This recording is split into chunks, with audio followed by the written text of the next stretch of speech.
According to the recently released GDP report by the National Bureau of Statistics, Nigeria's gross domestic product GDP grew by 5.01% in the second quarter of 2021, recording 3 consecutive quarters of growth following the negative growth rates recorded in the second and third quarters of 2020. This reversal is evident in the report, which shows that Q2 2021 growth rate is higher than the 6.10% growth rate recorded in Q2 of 2020. That's minus 6.10%, I beg your pardon, in Q2 of 2020, and the 0.51% recorded in Q1 of 2020 year on year. With this latest data, it appears the country's economy has gained significant recovery from the negative effects of COVID-19 global pandemic due to the return of business and economic activities near levels seen prior to the national or nationwide implementation of COVID-19 related restrictions. However, this impressive growth performance, economists of the view that the current growth didn't reflect the economic conditions in the country. Well, I introduced him earlier. He's the Senior Special Assistant to President Muhammadu Buhari on Public Affairs, Mr. Ajuri Ngelale. Good afternoon. It's good to see you.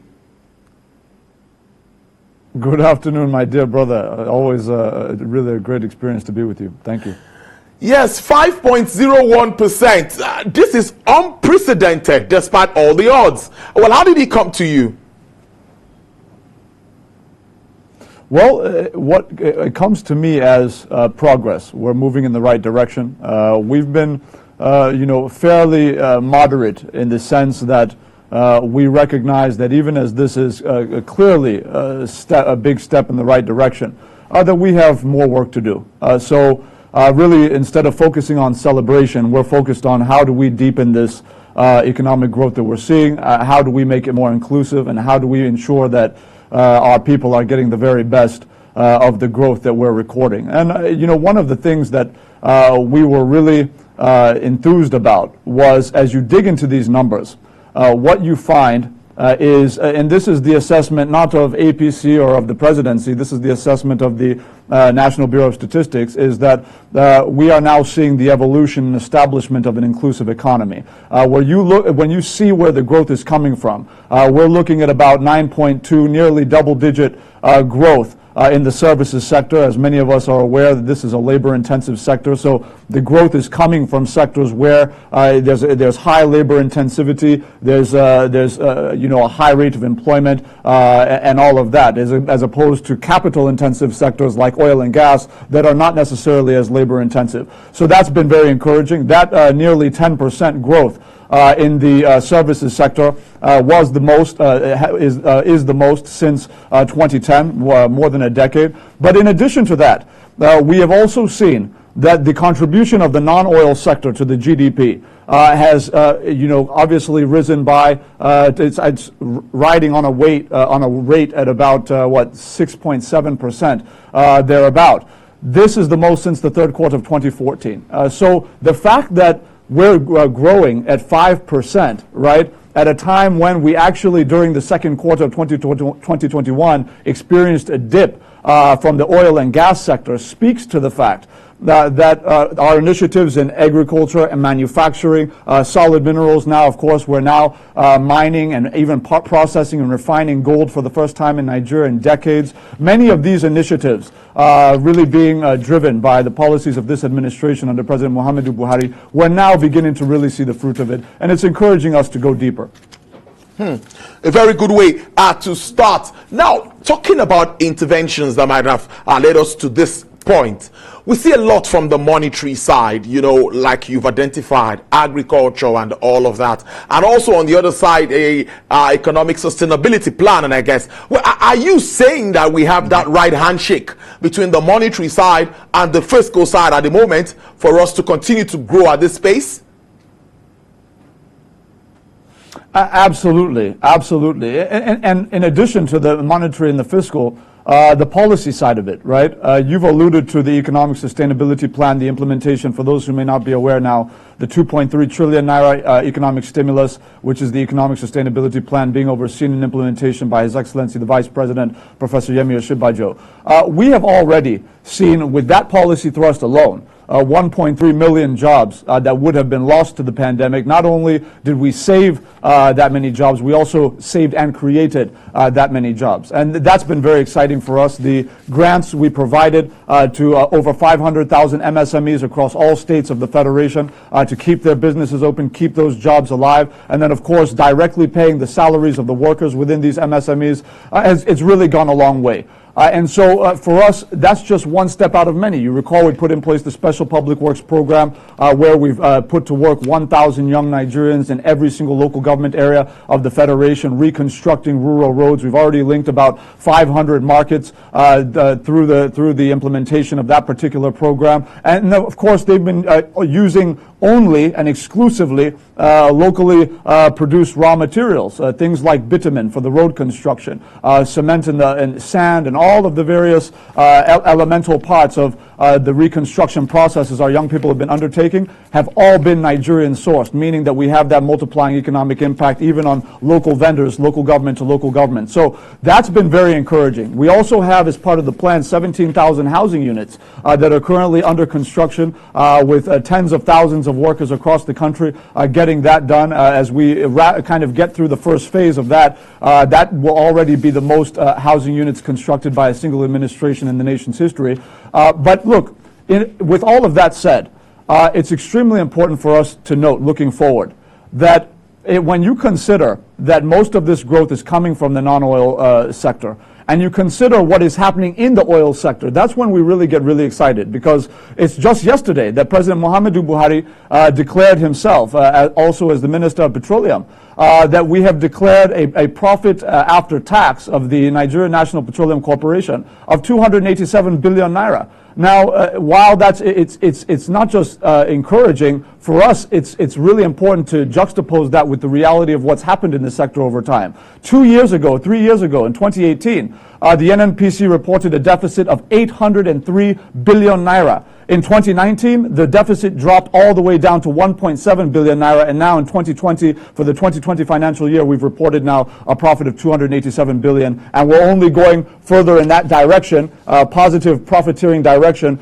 with the assent of the Petroleum Industry Act now into law. So we are excited moving forward that when you join what we've seen in the non-oil sector, you know, from telecoms, ICT, manufacturing, construction, the services sector, with what will be coming on stream from the oil and gas sector, we're very optimistic about the growth numbers we're going to be seeing down the road. Not just the numbers, but also the inclusivity of those numbers in terms of actually having Nigerians, engaged in employment around the country.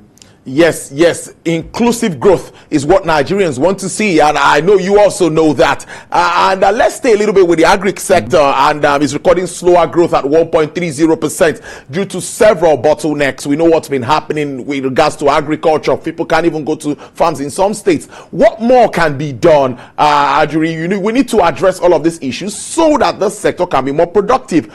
We need to start gradually looking away from oil. We used to have a diversification agenda. What's happening in regards to that? Mm-hmm. Thank you very much, my brother. You know, when we talk about the aggregate sector, it's really important to take into cognizance where we were and how far we've come as we look at where we're going to. So you would recall that in 2015, Nigeria was the largest importer of rice in Africa. We were spending approximately $3 billion every single year in from our scarce foreign exchange reserves to import this product from Vietnam and other countries, keeping those jobs alive in Vietnamese factories, etc., at our expense, even while we're dealing with an unemployment problem. That was 2015. You would now recall that as of today, we are the largest producer of rice in Africa. We have almost totally substituted those huge imports of rice with our locally produced rice. Now, while this is an achievement, we are not sitting idle. We are not complacent about it. We recognize that we still have to continue to empower our farmers across all value chains, not just with rice, with not just rice farming, not just with rice seedlings and mechanized equipment to be able to really get the most out of their yields, and not just interest-free capital, but also making sure that we have streamlined our data management processes in the sector. What is, I think, mostly underreported in the media is the fact that this administration, through the use of Empower, is equipping hundreds of thousands of young Nigerians with essentially what are like iPads with a particular software that will enable them to capture critical data in the agricultural sector around, for example, what are how many farmers do we have in the country? Where are they located? What are they producing? What is the extent of quantity and quality of the yields they're producing? What is the extent of power supply that they have or do not have where they are producing it? Refrigeration. How far are they from local markets, their nearest markets, etc.? This is important because as we get this data, that is how you can more effectively plan moving into the future around policy implementation, saying, look, we know what is where for the first time in the history of the country. Now we can actually plan properly our interventions accordingly. That's step one. The second step is the historic agreement we have with the Brazilian government, with the mechanization program we have in place, essentially a multi-billion-dollar agreement that's going to see to the establishment of mechanization centers, assembly plants in all states of the Federation, where our farmers, for the first time, are going to be able to get low-cost access to mechanized farming, mechanical instruments that they can be using to farm instead of the kind of archaic, very old school tools that they've been using to kind of manage farming. Now they can actually engage in the kind of high yield, efficient farming practices. So all of that is going on at the same time. That's already moved into the implementation phase, approved by FEC a few months ago. So really, we should expect quite a lot of increased productivity in the agricultural sector. And then, of course, the bravery exhibited by our men and women in the armed forces as they push back against the threats of banditry, herdsmen, and the like in the North Central and the Northwest. We've already seen dividends compared to what we were seeing in 2018. We continue to make progress, but we're not yet all the way home on that front, but we're certainly moving in the right direction. Moving in the right. Would you also agree, it's a 2-in-1 question now, that business activities have actually come back to pre-pandemic levels, looking at these figures that we've seen, or do you think that more needs to be done? Don't forget the third wave of COVID-19 is also out there. Another thing which I'd like you to follow up on is the ease of doing business.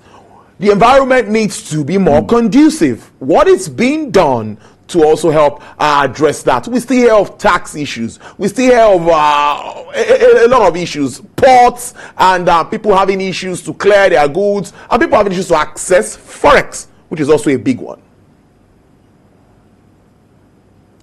Major challenges, my brother. So it's absolutely true. And this is why we say that we don't have time to be jubilating and celebrating, because we have 50 years worth of problems to fix and a very finite amount of time in which we can fix them. When you look at when we look at the ease of doing business and the environment for conducting business, it's no secret at this point that 2 out of the last 3 years under the life of this administration, and the first 2 times in Nigeria's history, we have been named by the World Bank as a top 10 most improving nation in the entire world in the area of ease of doing business. It doesn't mean that we are where we want to be. It just means that we have made more progress than most nations in a short amount of time with the specific measures we put in place. Things like tax administration and collection have been fundamentally transformed. Now anybody anywhere in Nigeria can go on a website and pay their taxes without having to go through the kind of slow bureaucratic process they used to have to go through. The same can be said for the Corporate Affairs Commission, where you can now register the name of a business within days and have the process done within a week or so. Whereas before, you're talking about between 3 and 6 months, and that's after you've probably bribed some officials along the way. We've really gone a long way. We've worked even with the judiciary to ensure that we have small claims courts for the first time, established in Lagos State, Kano State, and other commercial hubs of the country, where small businesses and even medium-scale businesses can go, and they can actually address each other with mediation, alternative administrative dispute resolution mechanisms, which were before foreign to the Nigerian judicial system. Those have now been put in place through the work of the Presidential Enabling Business Environment Council, PEBEC, under the watch of His Excellency the Vice President, Professor Yemi Osinbajo. So yes, we have done a lot of work.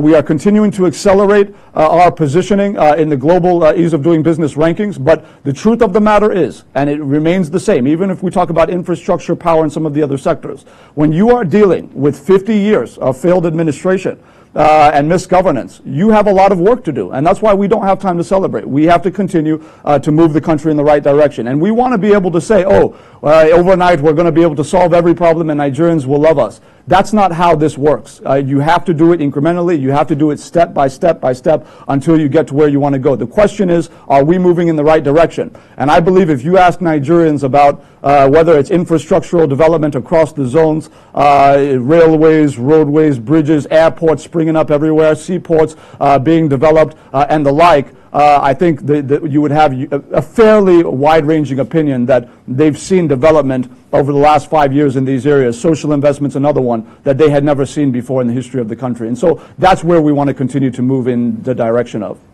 Well, obviously, we intend to attract investments into the country, and that's part of the reasons why the PIA has been signed to law by President Muhammadu Buhari. And, what do you think?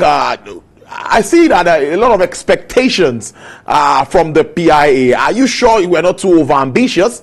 Are we going to get all of this that we expect from the oil and gas industry with the signing of the PIA? And what more are we doing to attract foreign investments? We need this money. No, absolutely, my brother. So if you look, I think one of the most underreported, and I've said this a few times on air, one of the most underreported aspects of the assent by Mr. President of the Petroleum Industry Act is that you have on deck right now as we speak about 875,000 barrels per day of capacity in the deep offshore over about 8 or so deep offshore oil mining fields. Particularly Bonga Southwest in Aparo, Bonga North, Bosi 1 and 2, Uge Field, Zaba Field, and some others. Right now, all the feasibility has been done on these. This is separate from our current production. Right now, of course, we have the OPEC curbs limiting our production to about 1.6 million barrels per day. We have capacity to produce about 2.3 million barrels per day. But on top of that, we have this 875,000 essentially waiting because the international oil companies, our partners, have been waiting to see what the content of the final assented PIA would look like. Now that they had been brought to the table, the process was consultative that led to the establishment of this act, and so now they are ready to put in place the final investment decisions and begin production. The implication of that is that this 875,000 barrels of new production deep offshore on the fields that I've mentioned come into effect, meaning that you're going to have tens of billions of dollars of new revenue added to what we're already going to be generating once the OPEC curbs expire in the first part of next year. And that's just that's the immediate investment that we're going to be enjoying. You would also look at the fact that the PIA put in place very stringent mechanisms to ensure that we have dual accountability in the sector. What I mean by dual accountability is we're no longer just asking accountability of the international oil companies and the local players. We're also asking accountability of the host communities, which is why through the Host Communities Development Trust, 3% of the total annual operating expenditure of the entire sector, which is now, according to last year's estimates, because it was about $16 billion last year in a depressed environment where you had OPEC curbs, global oil production shutdowns because of the pandemic, 3% of that is $500 million, more than the NDDC is receiving. So when you go into future years and we move back into normalization, then the actual expenditure goes up to $25 billion, $30 billion. When you take 3% of that, you're looking now at about $1 billion every year that's going to be going into this Host Communities Development Trust. Now, within that trust, we have put in stipulations that say, look, now that you have a trust that caters to your needs, not the 13% derivation that went into the pockets of elites or the NDDC intervention that went into the pockets of elites. This one is coming to you. You are at the decision-making table. Now that you have this fund, we are now mandating that any compromise of any physical infrastructure, of oil and gas infrastructure in your communities, if there's any disruption whatsoever, there's going to be a penalty. That the cost of repairs for that particular compromised infrastructure will be deducted from the trust fund allocation to that particular community. What that does is it incentivizes the communities to ensure that there is no infrastructural compromise. So the oil companies are happy, the communities are happy, and the sector runs the way that it runs everywhere else in the world, and we don't have communities any longer cracking open these pipelines. So you have accountability on that side. And then the president put a mandate on the oil companies. He said, look, now that we have the host communities being accountable with these measures, we are now making sure that you're accountable, because you now have to open your books every single year to an independent auditor who will financially audit all of your books to ensure that there's probity and transparency in the sector, and that all of the things that have happened in the past, from tax defaulting, tax avoidance, non-remittance and under-remittance of royalties and monies owed to the Federation, those things have now been addressed with a very severe set of sanctions and penalties within this same act. So whether it's accountability, closing the losses, closing the loopholes, and ensuring that we also simultaneously encourage further investment in a sector that actually works the way it's done globally, we're going to be in very good stead in terms of the future of the oil and gas sector. And that's coming on the backs of the NNPC profit declaration of yesterday, which was the first in the 44-year history of the institution. There are good things in the future of this country. Let me let you go now, but just in 1 minute. Let's do this in 1 minute. Getting to the top sometimes could be easy. Yes, we're on top. We're doing well with regards to the figures. How do we intend to sustain this in 1 minute, Ajuri? A big part of sustainability is making sure that you are providing the foundation for a sustainable economy, a foundation that is not based on a mono product, right? This is why the president has made unprecedented investment in infrastructure across the country. You've seen it in the southwest, across the Apapa Oworonshoki toll gate road, the Lagos-Shagamu-Ibadan expressway, the Lagos-Ibadan high-speed rail line, the new international airport terminal coming up at Murtala Mohammed International Airport. In the southeast, you've seen Enugu-Port Harcourt expressway, the new Akano-Ibiam International Airport, brand new runway constructed last year, second Niger Bridge being completed next year. In the south-south, the Boni-Bodo Road, the new Port Harcourt International Airport Terminal, the new Aba-Port Harcourt Expressway. The north, the Abuja-Kano Expressway, the new Abuja-Kaduna-Kano rail line. We're going to finish the link between Kaduna and Kano, high-speed rail line, within the next 18 months. When you look at the wide raft of infrastructure, and that's not including the power sector, where next year we have the 215-megawatt Kaduna power plant, the 700-megawatt Zungero power plant in Niger State, all coming on stream. These investments in infrastructure is ultimately what is going to provide the investment destination that will bring in the factories and organizations and industry that will massively employ Nigerians. No government in the world employs all of its citizens. You have to produce an environment where the private sector can thrive. Those are the investments Mr. President continues to make, and we're going to continue to pump trillions of naira into our micro, small, and medium scale enterprises so that we can take advantage of what will be the engine room of the future of the Nigerian economy, and that is the entrepreneurial spirit and brilliance of our people.